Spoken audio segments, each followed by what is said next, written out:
Hey everyone, welcome back. So in this video, we shall look at marginal distributions.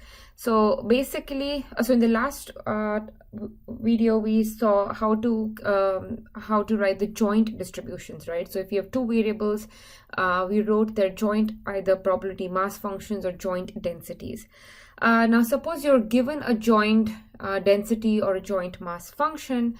So you can use that to extract the distribution of one variable. So for example, if you have two variables x and y, and you have their joint distribution, say either joint density or joint PMF, then you can use this joint distribution to extract the distribution of x alone and y alone. And the distribution of x will be the marginal density of x, and that of y will be the marginal distribution of y, right?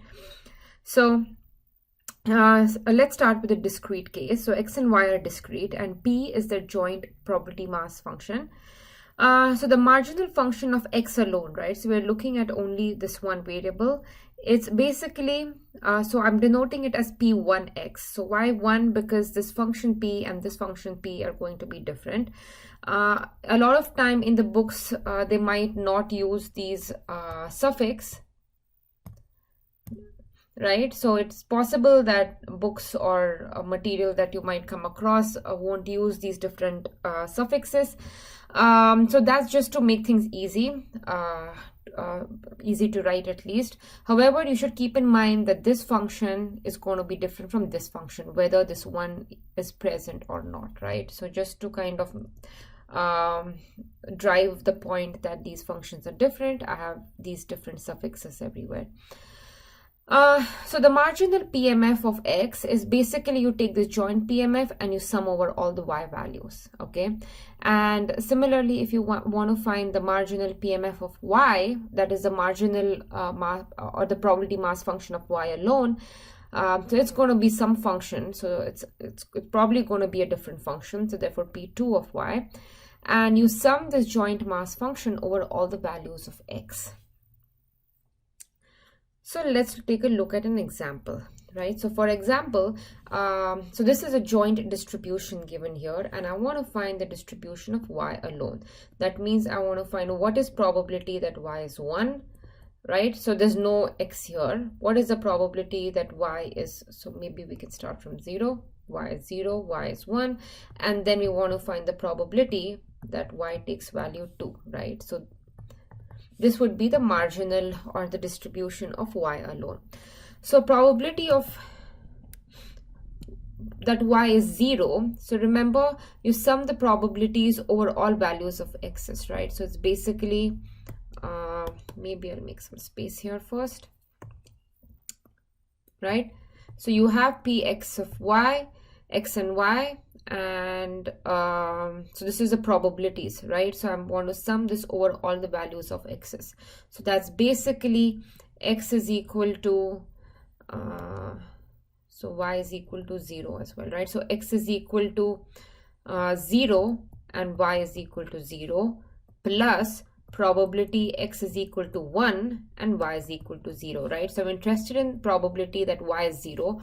So I'm fixing y at zeros and I'm varying the values of x's, right?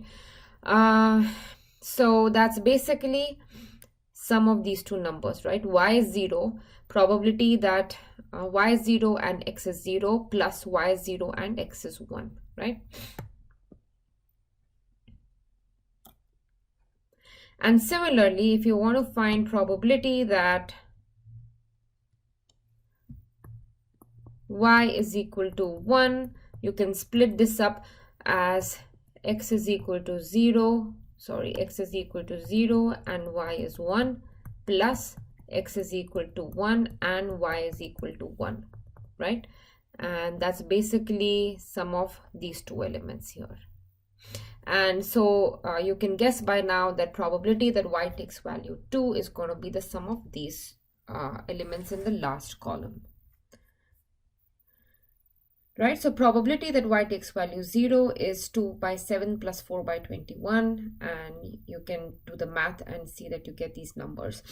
So let's try to find probability of x, right? So probability that x is 0 you can split this as x is 0, y is 0, plus x is 0, y is 1, plus probability that x is 0 and y is 2. So that's basically sum of all the elements in this row. And similarly, probability that x takes value 1 is going to be sum of all the elements in the second row. You can do the math and see that you get these numbers, right? So you can extract distributions of x and y's or individual variables from the joint distribution. So this was a discrete case, and let's see how this looks like for the continuous case. So x and y are jointly continuous, and their density is given by this function.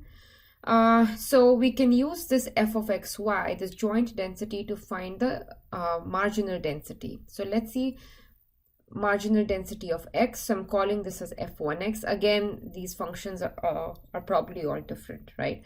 So if I want to find density of x, I'm going to now integrate over y. I integrate the density over y.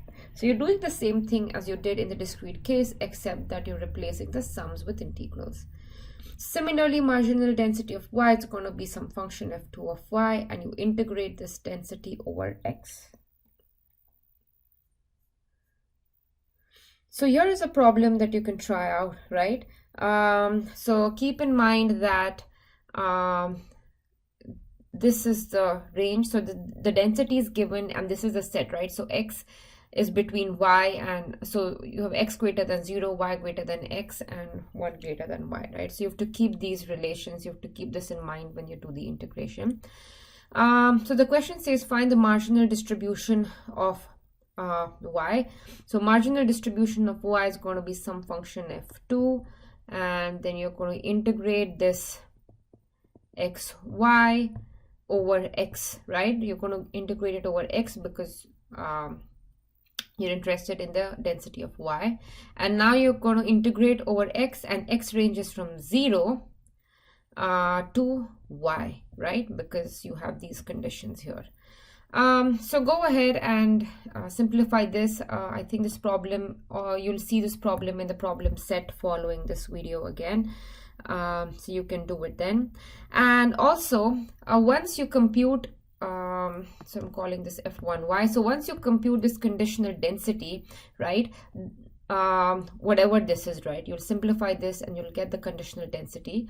You can verify that this conditional density, right, f1 of y, if you integrate this over y, it's going to be equal to 1, right, because it's a density function. So this should satisfy all of the properties that we have learned of the density functions as well. So that is all for this video.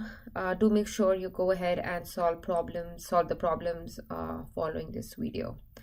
I'll see you in the next one. Bye.